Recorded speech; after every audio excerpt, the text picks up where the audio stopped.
Good morning.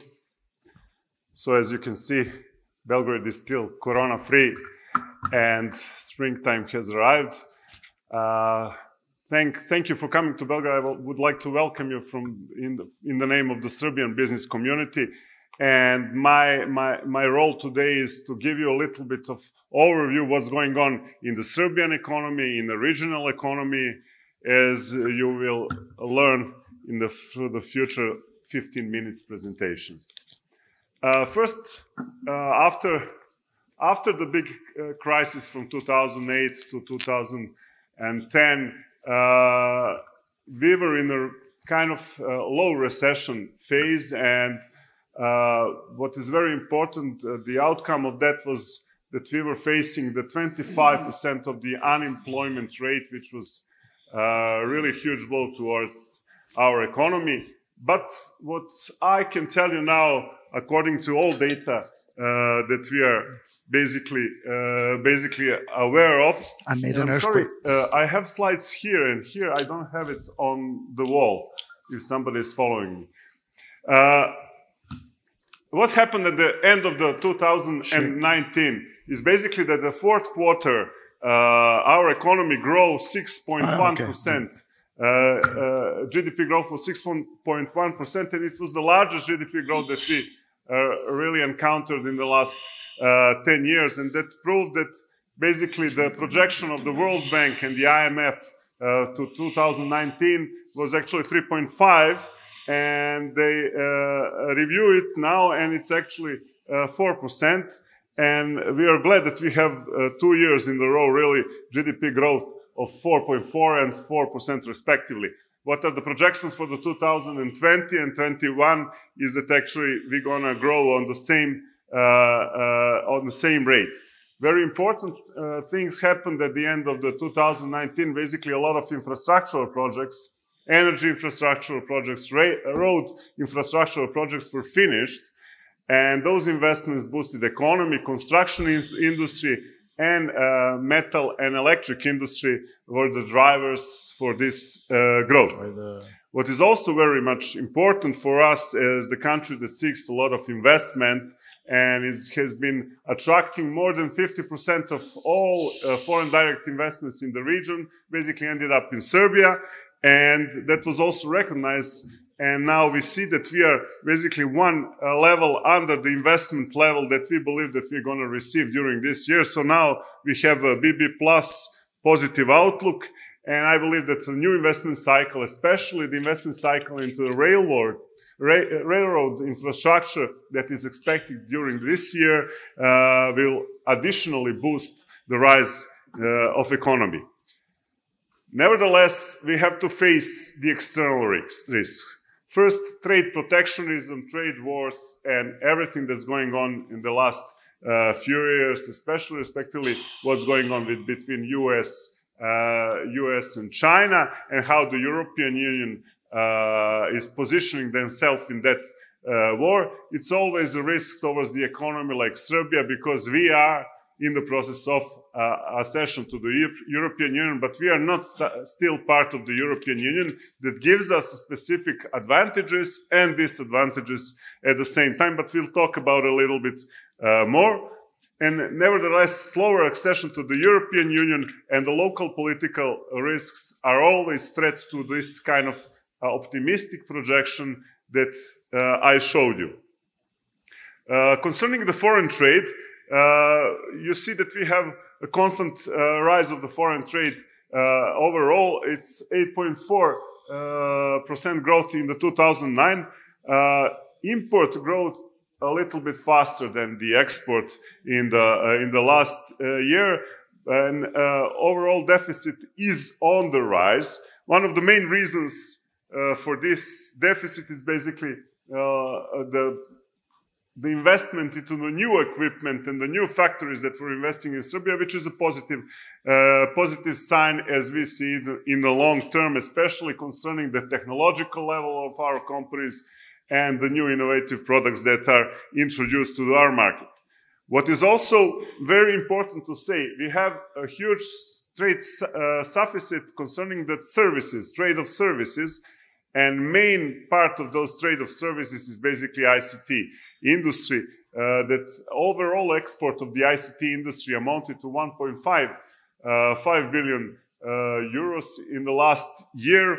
And you see that tourism and the ICT industry is basically the driver of the export of our services. What really is one of the things that it's important for this gathering and this meeting is that quotas on steel products introduced by the European Union is basically one of the obstacles towards the bigger export of the Serbian companies, especially the companies in the steel industry. And we have a problem with problems introduced originally by the Kosovo or so-called Kosovo administration, that is basically 100% taxes on Serbian products, which slowed down, and at least we had a problem of less export to Kosovo, at least $500 million. That's one of the main reasons that we are the drivers of the regional economic cooperation, and we are trying to impose that economy and the trade connections are much more important than the political problems that we are facing. And I think that it's one of the things that will drive the economy further. Foreign trade structure, as you can see, the blue part of the circle is the European Union. So there is no bigger partner for us in the export and also in the import than the European Union. Inside of the European Union, we are talking about Germany and Italy and Romania, especially Romania, because a lot of our products go through the Romanian ports on the Black Sea. Aside from that, regionally, we are very much present in Bosnia and Herzegovina, Montenegro, Macedonia. Concerning the import, Germany, Russia, China, Italy, and Hungary are our main partners. What is the main export products? Main export products is electrical machines. For example, Siemens has a factory of the turbo generators for the wind-powered machines producer. That's basically 70 or 80% of global production of the Siemens wind turbines are produced in Serbia, in Subotica. Other thing is road vehicles, mostly cars. Fiat production is in Serbia. Also a lot of large number of the automotive components producers. Rubber products are very interesting, and there has been a lot of foreign direct investment concerning rubber products, tire production in Serbia, and all the big producers are already present here, starting with Michelin, who started his first factory and is basically one of the biggest exporters here. We faced the privatization of not just the steel mill in Smederevo, but also the copper production in Bor last year that a Chinese company bought it. So we expect that those companies will, after the initial investment, produce even more export products for the future. What is probably the elephant in the room is the safeguard measures that EU imposed on the steel producers in Serbia as a consequence of the trade tensions that are between USA and China, and also the European Commission. Eurofair lobbied hard last year to introduce basically the safeguard measures, and we are we fell under those measures as the country that is not the European Union. It is in the accession problem, but we are considered as a third country in this process. And what they looked at the statistics and saw how the growth of the export of the steel products rise from 2015 to 2018, basically from the beginning of 2019, we are facing the safeguard measures from the EU, and we have a quota on our export of the steel products. Those steel products are mainly steel products produced by the HBIS in Smederevo, but also the other producers of the steel products are facing the quotas as well. What are the main problems in the steel industry of Serbia? I think that we should know this is the quota determined that basically everything above the quota is subject to the 25% of the import taxes. it's considered hot rolled and cold rolled steel products, and also tin plate, mostly manufactured by the HBIS. Also, smaller producers in Serbia are facing the big competition, a lot of them coming from Turkey, from Ukraine, India, and also, so they are having a problem to stay and survive on the market and at the same time be competitive. We are starting the negotiation with EU, and the Chamber of Commerce is responsible for those talks that are ongoing talks constantly. Every 2-3 months we go to the Brussels, try to fight. So in the July last year, they say, okay, from this January, it's going to be a 5% of the rise of the quota. We are expecting to push them a little bit harder because the steel is one of the main export products coming out of the Serbia, and it's one of the drivers of our economy. And for us to grow a little bit faster, that we need to catch up the other EU economies. This is a must, that we do not have these quotas, or at least that those quotas are bigger. So we are constantly in talks with our companies as a chamber and try to protect their interest in the European Union. Few more interesting or important facts about economic policy in Serbia. First of all, key policy rate in Serbia is 2.25%. It lowered from 3% 1 year ago to 2.25%, and it's basically supported the GDP growth. We have a very predictable and low inflation of 2%, and it's basically been 2% at least 7 or 8 years behind. Also, we have first time after a long time period the budget sufficit in the last few years. That means that the government is ready to invest more into the infrastructure and the development projects that will additionally boost our economy. And one of the main goals is stop attracting the investments that are work-intensive investments. We want to attract long-term investments, basically technological investments based on the innovative productions. And so, foreign direct investment last year were more than 3 billion euros.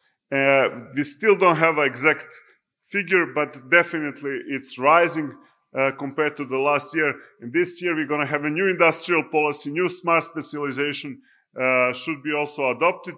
And I think that business community is playing a much bigger role in the economic policy. One of the things that maybe is important when you lobby for your companies and how you work with your governments and how you work with your association is basically that we imposed that the government of Serbia decided to have a council for the GDP, so-called council for the GDP. It's basically establishment, the ministers are sitting there and representatives of the business community, and we are following closely what's going on in the market. And if we see some disturbances on the market, it's on the monthly basis it's happening. Every disturbance on the market is recorded, put in front of the council, and they are deciding on the short-term measures that will stop the negative trends or boost positive trends at the same time. And of course, we discuss the long-term measures, but this is one of the interesting and important instruments that kind of helped us consider some of the government's politics that will be problematic to our economy. And what is important, the president of the chamber is sitting in that council, or the presidents of the associations are always invited when they are considered. You have inside of the Chamber of Commerce and Industry, you have a association for metal and electric industry for the whole territory of Republic of Serbia, and the groupation that deals with the question of the steel industry. Everybody's asking what's going on with the EU integration process in Serbia. Well, short reminder, we signed the stabilization agreement in 2008. We got the candidate country status in 2012.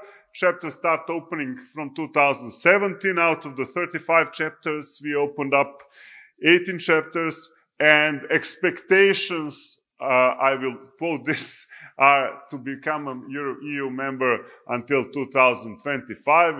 There is no certainty for that, There's a lot of uncertainty for that, not because of the Serbia readiness, but of course what the European Union actually, and what's going on inside of the European Union, it is going to stay questionable because we don't see a positive outcome. Still to be sure that 2025 is the exact date, but we are doing our job internally, trying to get in line with the European values, first of all, rule of law and market economy. Western Balkans. More or less we are starting to talk about the regional cooperation and the regional integration, in the sense that nobody looks at Serbia as a 7 million people country. Now we are looking at the region. West Balkan 6, so-called West Balkan 6, that introduced North Macedonia, Albania, economic territory of Kosovo, Bosnia and Herzegovina, is basically 17 million people market. And we are very much all dependent what's going on into the European Union economy. On the locally, we are trying to lower the political risk that we are facing in the region. One of the initiatives, so-called Small Schengen, is basically the idea of free movement of people, goods, money. And what we are all facing when we talk about what is the problem in the region, well, the problem of the region is the lack of the high-skilled or good-skilled or exactly skilled workforce that will work in a boosting economy. You see that we had in 2018 7.4 billion euros of foreign direct investment. It boosts the employment, so the employment is lowering regionally to 14.5%. There is still space for those kind of work-intensive investment. But in general, to make it sustainable, we need to have much clearer goal of free movement of goods, people, and investments. And that's what we are promoting. And that's what we believe that, according to our economists, if we have a raising connectivity, and that means that the trucks or railroad works perfectly, there is no 15 hours or 20 hours delays on the borders, unnecessarily administration for the different laboratories that we are facing.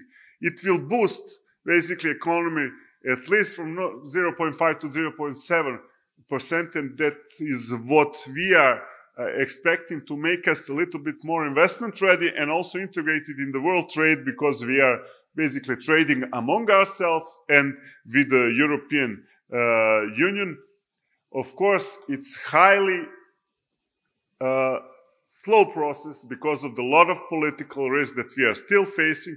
But in generally, chambers took over the role of being in advance compared to the other political institutions, and the business community is really having a need. What we have latest information that Kosovo will lower the taxes in the future, that will probably put in line all the political negotiation, and we can expect more stable outlook for the future. Maybe I should give you a few more data if somebody is following and actually needs to know it. The GDP per capita in Serbia is 6.1 thousand euros.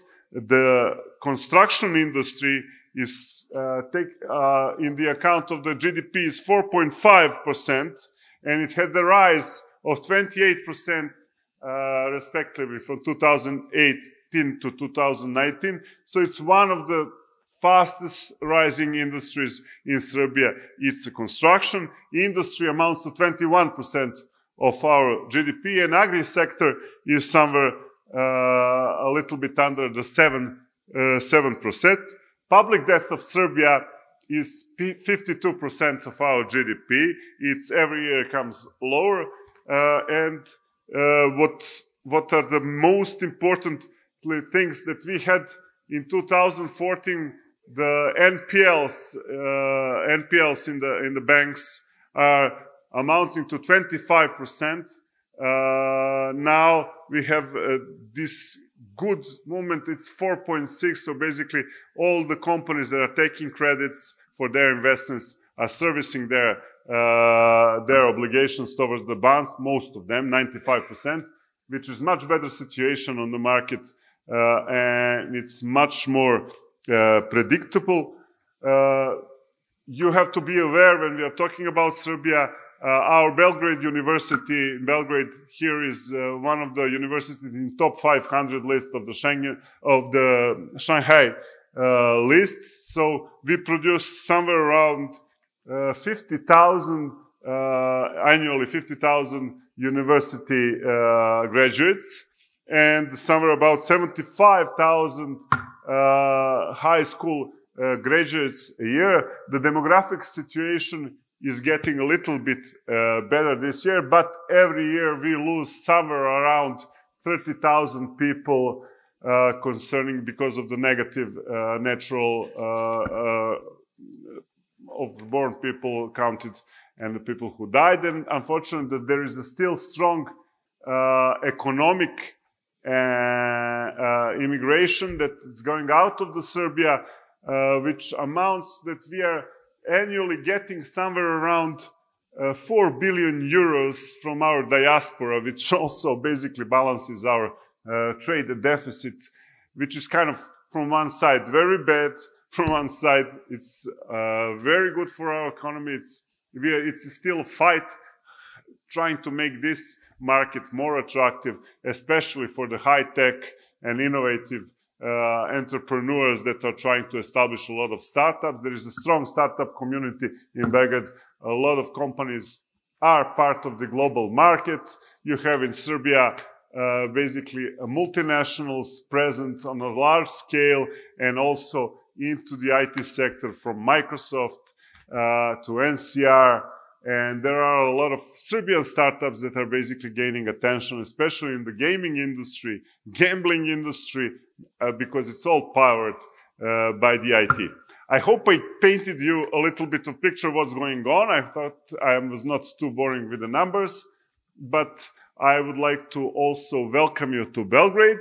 I hope that you're going to have a good conference. Aside from a small number, I think that the most persistent and probably the most valuable people are present here, and I wish you a good stay and a good conference. Thank you.